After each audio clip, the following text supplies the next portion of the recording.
नमस्कार, मी विकास गायकवाड. तुम्ही पाहता इंडिया स्टार 9 आवाज जनतेचा. आज आपण आलेलो आहोत गोरेगाव भगतसिंग नगर नंबर 2 राजाराम गल्लीमध्ये.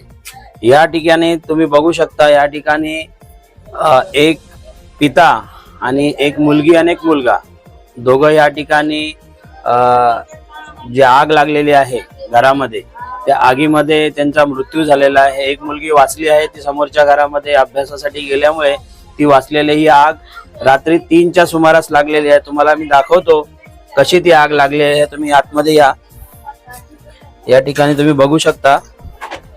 हा फ्रीज आहे, या फ्रीजला आग लागली आहे. हा फ्रीजचा जो आहे ना ब्लास्ट झालाय आणि केवढा मोठा ब्लास्ट आहे तुम्ही बघा. हा फ्रीज एकदम पूर्णपणे जळून गेला, आतमध्ये काहीच दिसत नाहीये. आणि ह्या फ्रीजचा ब्लास्ट झाल्यामुळे तुम्ही बघू शकता आजूबाजूला सगळं काळा पसरलाय. या ठिकाणी किचनच्या इथे तुम्ही बघा पूर्ण घर एकदम जळून खाक झालंय. आणि वडील खाली होते, मुलगा आणि मुलगी वरती होते आणि खूप मोठी आग लागली आणि त्या आगीमध्ये तिघांचा होरपळून मृत्यू झालेला आहे. आणि अशा वाईट परिस्थितीमध्ये केवढासा छोटा रूम आहे बघा. भगतसिंग 2 नंबर मध्ये हा रूम आहे. एवढ्या छोट्या रूम मध्ये लोकांना राहायला लागतंय. एवढ्या वाईट परिस्थितीमध्ये लोक राहत आहेत. ही गल्ली पण तुम्ही बघू शकता, एवढी अरुंद गल्ली आहे. उद्या कधी समजा इकडे हा दुसरा ब्लास्ट आहे. लास्ट टाइम पण आम्ही तुम्हाला आमच्या न्यूज वरती दाखवलेलं. ह्याच राजाराम गल्लीमध्ये एक छोटासा सिलेंडर फाटलेला आणि त्या छोट्याशा सिलेंडर मध्ये दुर्घटना झालेली. त्या दुर्घटनेमध्ये एक महिला आणि एक पुरुष त्यांना दुखापत झालेली.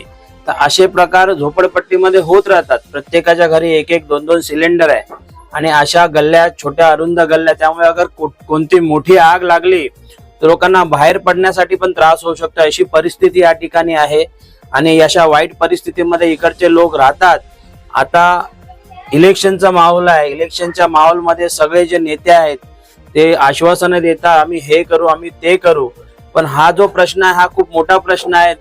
झोपडपट्टीमध्ये नेहमीच दुर्घटना होत असतात.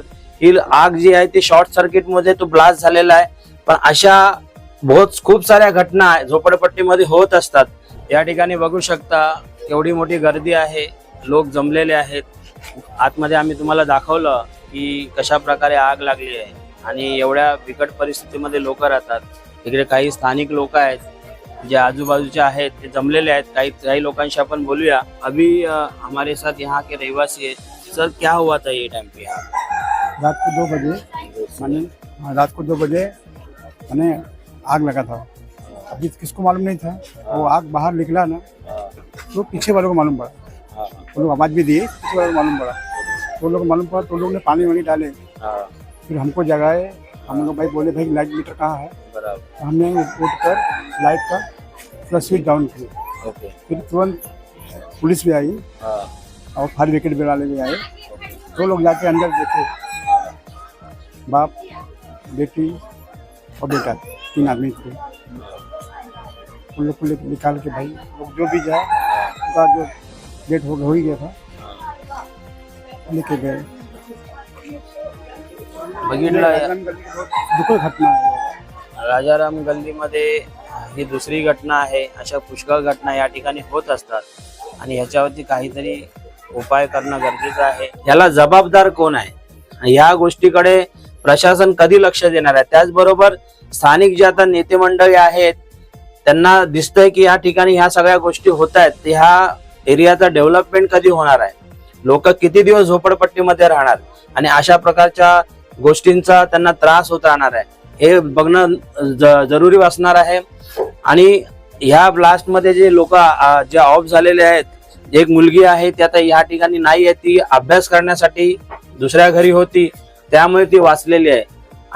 अशा घटना नेहमी घडत असतात. या घटनांसाठी काहीतरी प्रशासनाकडून कारवाई केली पाहिजे. आम्ही चव्हाण बिल्डिंग आहे तिथे पण अशाच प्रकारे मीटरला आग लागलेली. अजून पण आतमध्ये भगतसिंग 2 नंबर में काही ठिकाणी मीटरला आग लागलेली. असे प्रकार नेहमी घडतात. तर इकडे डेव्हलपमेंट होणं खूप गरजेचं आहे आणि डेव्हलपमेंटसाठी इकडच्या प्रशासनानं त्याचबरोबर इकडच्या नेते मंडळींनी लक्ष देणं गरजेचं आहे. अशाच प्रकारे जनतेचा आवाज प्रशासनापर्यंत सर्व ठिकाणी आम्ही नेण्याचा प्रयत्न करतो. हा व्हिडिओ जास्तीत जास्त लोकांपर्यंत पोहोचू दे जास्तीत जास्त नेत्यांपर्यंत पोहोचू दे आणि इकडचे लोक कशा परिस्थितीमध्ये राहतात हे त्यांना कळणं गरजेचं आहे. आणि इकडे लवकरात लवकर डेव्हलपमेंट होऊन लोकांना चांगल्या ठिकाणी, चांगल्या सुरक्षित ठिकाणी त्यांना घर मिळावं, ह्याच ठिकाणी त्यांना डेव्हलपमेंट करून चांगली सुविधा करून द्यावी, हीच आम्ही आशा व्यक्त करतो. धन्यवाद.